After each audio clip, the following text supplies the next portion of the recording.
Bismillahir Rahmanir Rahim.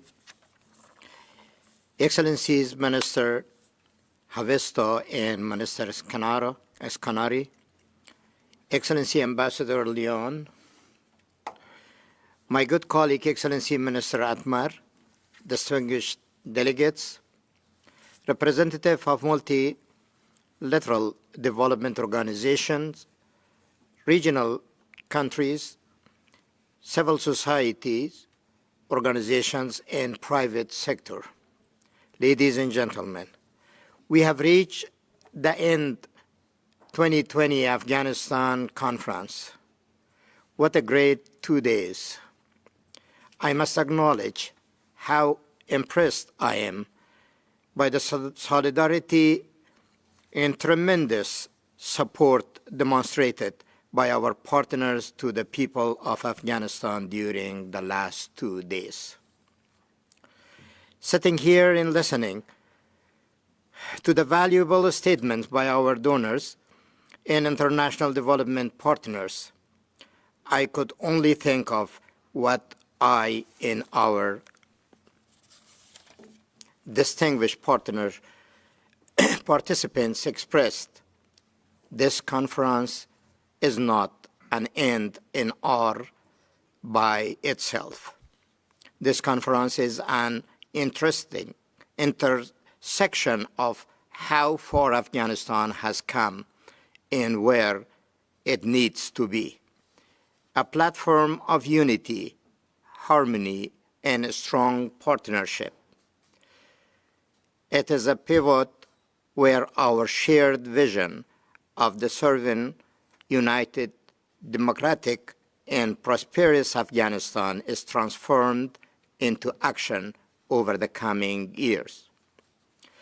But also an examination hall where we test our resolves and review our ambitions, strategies, and plan for their realism, assessing what has worked, what has not, and what can we do to achieve better results. Let me thank His Excellency the President of Islamic Republic of Afghanistan and his Secretary General of the United Nations for sharing their visions in hope of a better future for Afghanistan. Let me also thank each and every one of the distinguished speakers yesterday and today who assailed our mind by torrent of ideas, information, demands, requests, interpretation, and visions.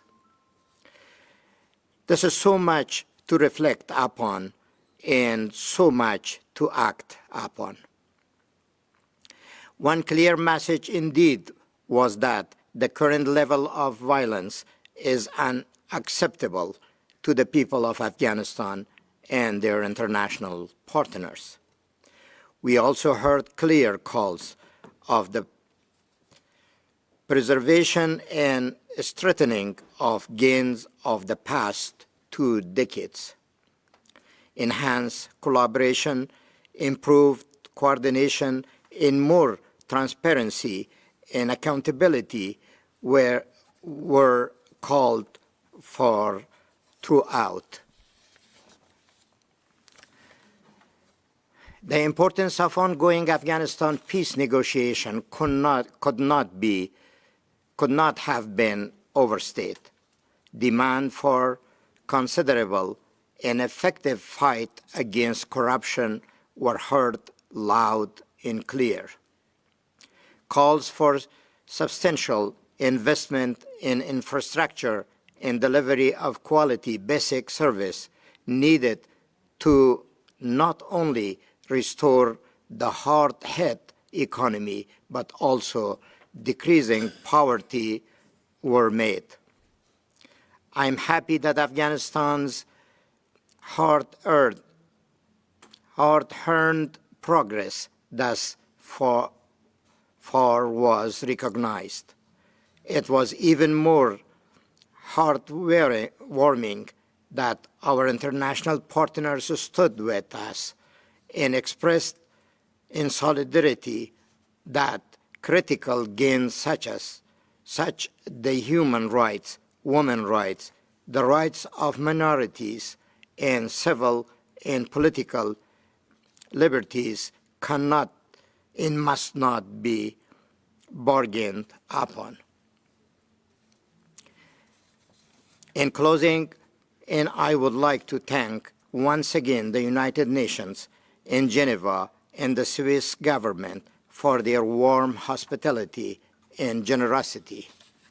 At the end, I would like to thank the Ministry of Foreign Affairs and the Ministry of Finance of Afghanistan, the Finland and UN team for their hard work and successful organizing this important event and ensuring it runs so smoothly.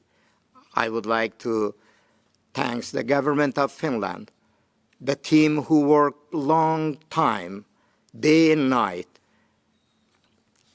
and a very hard work to success this conference. And I thank all of you. And I thank Ms. Lyons for her hard work day and night. And the people of Afghanistan and the government of Afghanistan will never forget this hard work and sincerity.